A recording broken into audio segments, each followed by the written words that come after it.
বিধানসভা নির্বাচনের ফলাফলের পর রাজ্য রাজনীতিতে প্রতিনিয়ত উঠে আসছে একের পর এক আপডেট। তার মধ্যে কিছু ঘটনা তো তুমুল শোরগোল ফেলে দিচ্ছে রাজনীতির ময়দানে। এই প্রতিবেদনেও আপনাদের তেমনই একটা চাঞ্চল্যকর খবর জানাবো। তৃণমূল কংগ্রেসের সর্বভারতীয় সাধারণ সম্পাদক তথা ডায়মন্ড হারবারের সাংসদ অভিষেক ব্যানার্জির বিরুদ্ধে দায়ের হয়েছে এফআইআর। আর সেই ঘটনাকে কেন্দ্র করে ইতিমধ্যে সরগরম পশ্চিমবঙ্গের রাজনৈতিক মহল।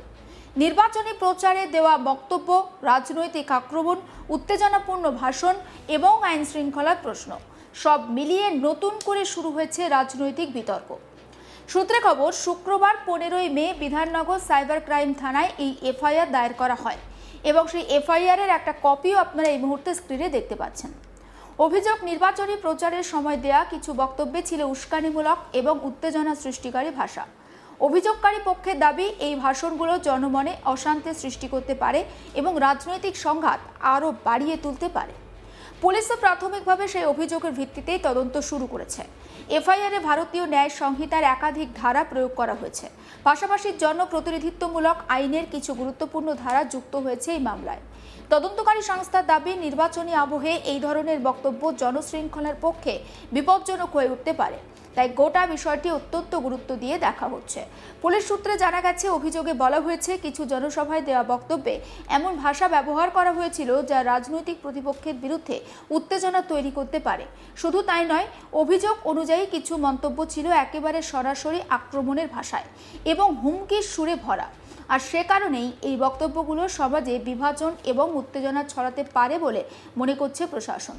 এই ঘটনা সবথেকে বেশি চর্চায় এসেছে কেন্দ্রীয় স্বরাষ্ট্রমন্ত্রী অমিত শাহকে নিয়ে করা কিছু মন্তব্য। অভিযোগকারীর দাবি, নির্বাচনী প্রচারের সময় এমন কিছু বক্তব্য রাখা হয়েছিল যা কেন্দ্রীয় নেতাদের উদ্দেশ্য করে হুমকির ইঙ্গিত বহন করছিল। যদিও সেই বক্তব্যের সম্পূর্ণ প্রেক্ষাপট এখনও খতিয়ে দেখছে তদন্তকারী দল। রাজনৈতিক বিশ্লেষকরা বলছেন, এবারের পশ্চিমবঙ্গ বিধানসভা নির্বাচন ছিল অত্যন্ত উত্তপ্ত আর সংঘাতপূর্ণ। প্রচারের শুরু থেকেই রাজনৈতিক দরজা পাল্টা অভিযোগ, ব্যক্তিগত আক্রমণ এবং তীব্র বাকযুদ্ধ ছিল প্রায় প্রত্যেক দিনের ঘটনা। বিশেষ করে বিজেপি তৃণমূলের মধ্যে সংঘাত ছিল সবথেকে বেশি চোখে পড়ার মতো।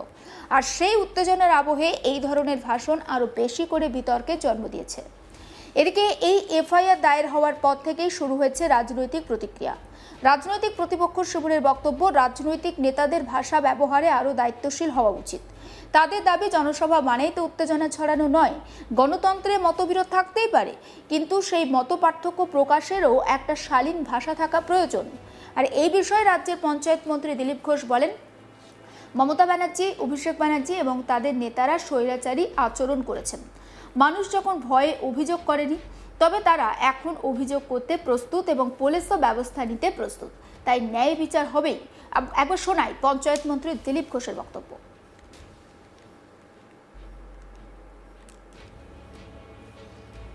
अत्याचार अनाचार किया, जिसको गाली दिया, ये चाहे अभिषेक बनर्जी हो, ममता बनर्जी और उनके नेता, उसमें डर के मरे लोगों ने कंप्लेंट नहीं किया था और पुलिस भी नहीं लेता। पुलिस भी तैयार है, जनता भी तैयार है, न्याय हमको दिलाना है सबको और होगा। जितना अत्याचार अनाचार किया, जिसको गाली दिया, ये चाहे अभिषेक बनर्जी हो, ममता बनर्जी और उनके नेता, उसमें डर के मरे लोगों ने कंप्लेंट नहीं किया था और पुलिस भी नहीं लेता।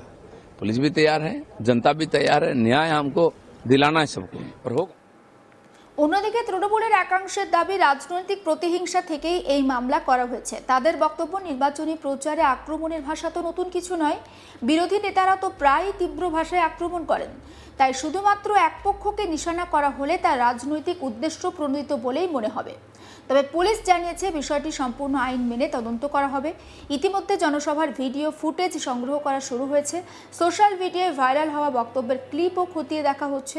কারণ বর্তমানে রাজনৈতিক বক্তব্যের প্রভাব শুধু মঞ্চেই সীমাবদ্ধ থাকে না, মুহূর্তের মধ্যে তা পৌঁছে যায় লক্ষ লক্ষ মানুষের কাছে। ফলে কোনো বক্তব্য যদি উত্তেজনাপূর্ণ হয়, তার প্রভাব অনেক দ্রুত ছড়িয়ে পড়তে পারে। তদন্তকারী আধিকারিকরা জানতে চাইছেন, ওই বক্তব্যগুলো নির্দিষ্ট রাজনৈতিক কৌশলের অংশ ছিল কিনা। এছাড়াও এই বক্তব্যের পর কোনো এলাকায় উত্তেজনা তৈরি হয়েছিল কিনা তাও খতিয়ে দেখা হচ্ছে। প্রয়োজনে সভার আয়োজক, উপস্থিত কর্মী, প্রত্যক্ষদর্শীদের সঙ্গেও কথা বলা যেতে পারে। এই মামলায় তদন্তের দায়িত্ব দেওয়া হয়েছে সাব ইন্সপেক্টর সোমনাথ সিং রায়কে। তিনি ইতিমধ্যেই তদন্ত শুরু করেছেন বলে জানা যাচ্ছে। সাইবার ক্রাইম থানার ভূমিকা থাকায় ডিজিটাল প্রমাণ সংগ্রহেও বিশেষ গুরুত্ব দেওয়া হচ্ছে। কোনো বক্তব্য বা কোথায় আপলোড হয়েছে, কোন বক্তব্য কোথায় আপলোড হয়েছে, কত দ্রুত সেই বক্তব্য ছড়িয়ে পড়েছে, কারা সেটা প্রচার করেছে, সবই তদন্তের আওতায় আসতে পারে। বিশেষজ্ঞরা বলছেন, বর্তমানে রাজনৈতিক প্রচারের সবথেকে বড় মাধ্যম হয়ে উঠেছে সোশ্যাল মিডিয়া।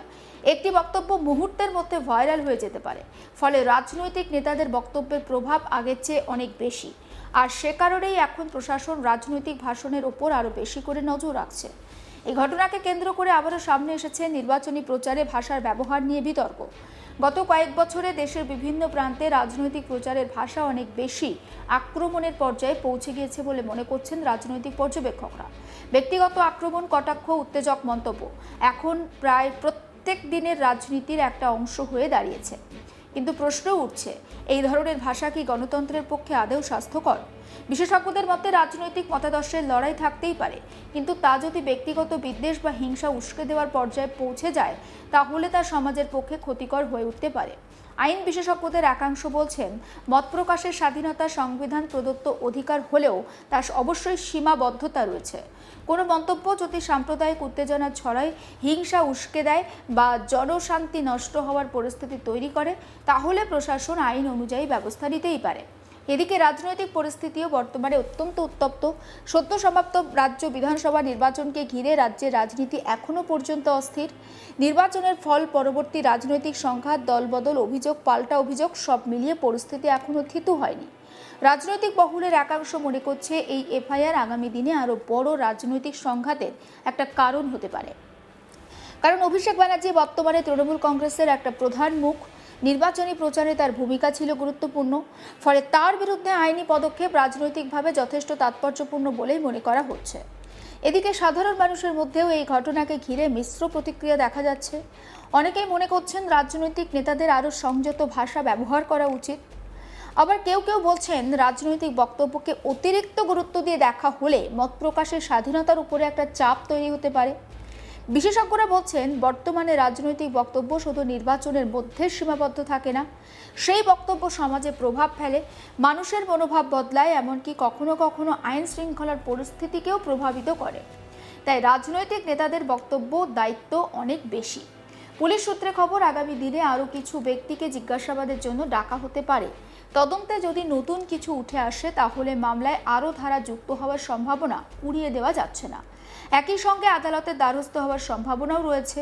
এই ঘটনায় জাতীয় রাজনীতিতেও একটা প্রতিক্রিয়া দেখা যেতে পারে বলে মনে করছেন রাজনৈতিক বিশ্লেষকরা।